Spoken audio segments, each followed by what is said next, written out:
On January 1st, 2025, at around 6:45 a.m., a shooting erupted in the heart of New Orleans' vibrant French Quarter. The historic streets, usually teeming with life, became a scene of horror as at least 15 people lost their lives. In this video, we will unravel the details surrounding this tragic event. Additionally, we will explore the identities of those involved. So buckle up and prepare for a gripping account of this devastating incident. This horrific event sent shockwaves through the community, leading many to question the motive behind such a heinous act. Let's delve into the details. On New Year's Day, New Orleans was alive with festivities. Locals and tourists alike were out in full force to celebrate the start of a new year. However, at around 6:45 a.m., the atmosphere turned sinister when multiple shots rang out in the bustling French Quarter. The historic streets, renowned for their charm and vibrancy, quickly transformed into a scene of chaos and despair.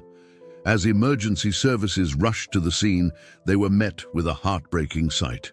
At least 15 people were found unalive, victims of a shooting spree that seemed to have come out of nowhere. Among the casualties were both locals and tourists, their lives cut short in an instant, their families and loved ones left grappling with grief and unanswered questions.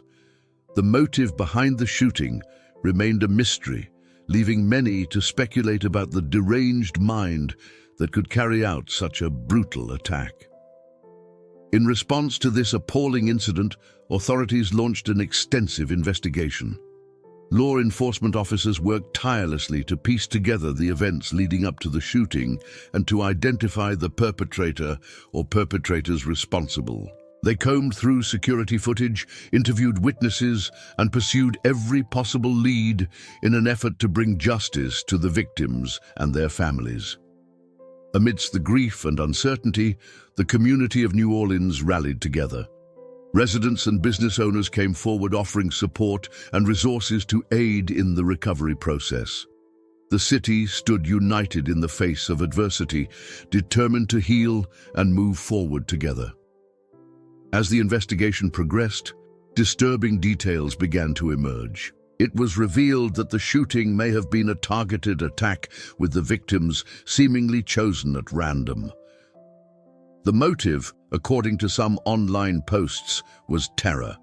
This chilling revelation sent shockwaves throughout the nation, raising questions about the state of mental health and the factors that could drive someone to commit such an atrocity.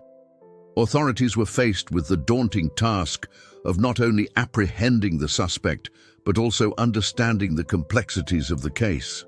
The shooting had not only shaken the community, but had also raised serious concerns about public safety. The city grappled with the trauma of the event while searching for answers and justice. As the investigation deepened, more information surfaced, shedding light on the background of the suspect. However, due to the sensitive nature of the ongoing investigation, authorities were tight-lipped about the suspect's identity and previous history. The public was left to piece together fragmented information from various sources, creating a sense of unease and speculation. Amidst the somber mood, questions arose regarding the preparedness of local law enforcement.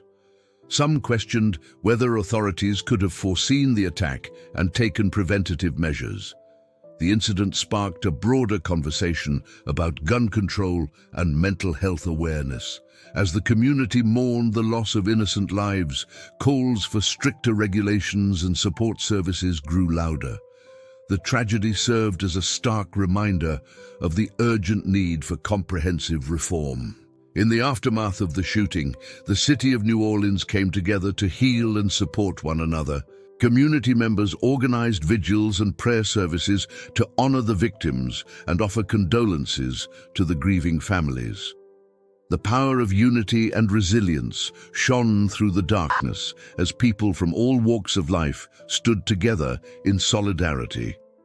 Local businesses and organizations provided assistance and resources to those affected by the tragedy.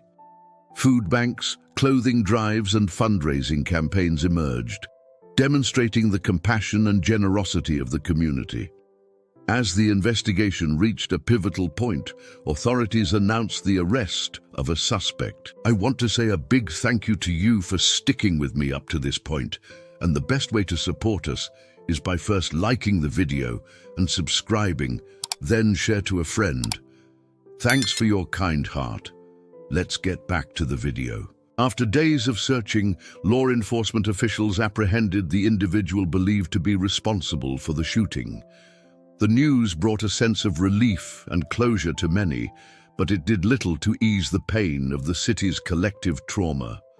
The suspect, whose identity was revealed, was charged with multiple counts of murder and terrorism.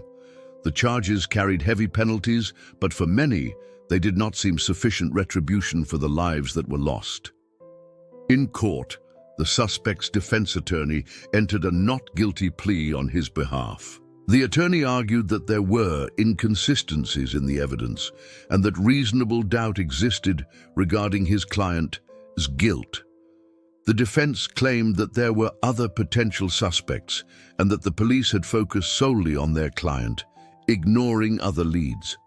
The introduction of reasonable doubt created a sense of uncertainty and confusion among the public. Some began to question whether justice would truly be served. As the trial commenced, the emotional toll on the families of the victims became evident. Many took to the witness stand, sharing their heartbreaking testimonies and demanding justice for their loved ones. Their raw emotions and anguish resonated with the community, evoking empathy and support. However, the testimony also brought back vivid memories of the tragic event, causing many in the courtroom to break down. Throughout the trial, the prosecution presented a compelling case against the defendant, citing evidence that linked him directly to the crime. Witnesses, forensic experts, and investigators painted a grim picture, leaving little room for doubt. The prosecution argued that the defendant's actions were premeditated and that he had specifically targeted the location and time of the attack to maximize casualties.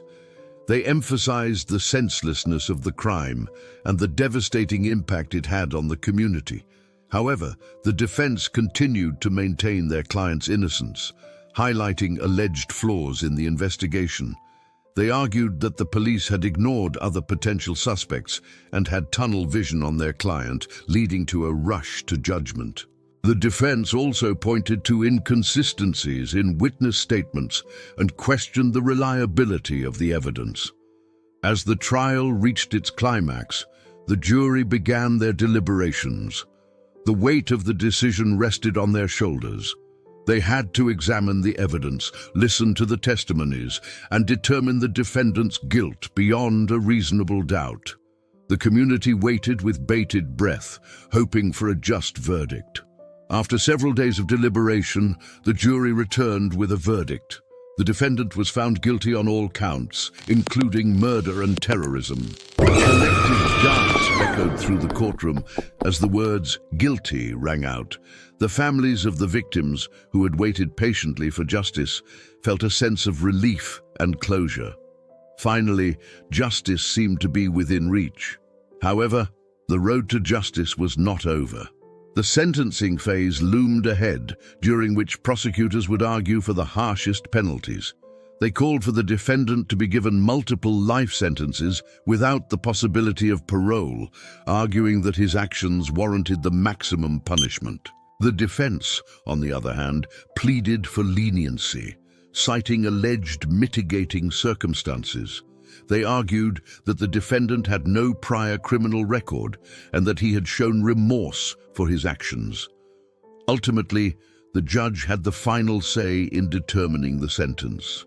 After considering the gravity of the crime and the defendant's behavior, the judge handed down a sentence. The defendant was sentenced to multiple life sentences without the possibility of parole, ensuring that he would spend the remainder of his natural life behind bars. In the aftermath of the sentencing, the community of New Orleans could begin the long process of healing. The verdict and sentence brought a sense of closure, but the scars left by the shooting would forever remain etched in their collective memory. The tragedy served as a stark reminder of the fragility of life and the importance of seeking help for those struggling with mental health issues. It also highlighted the need for stricter gun control measures and a renewed focus on preventing such atrocities from occurring. As the city moved forward, it did so with a renewed sense of purpose. The community came together to honor the victims, support the grieving families, and work toward creating a safer and more compassionate society. Through unity, remembrance, and action, New Orleans vowed to turn the darkest chapter in its history into a catalyst for positive change. And that's all for now. Thank you for tuning in. If you enjoyed the video, please leave us a thumbs up and subscribe for more updates. We'd love to hear your thoughts in the comments section below. Don't forget to stay tuned for our future uploads. Thanks for watching. Until next time, stay curious, be safe out there, and keep exploring.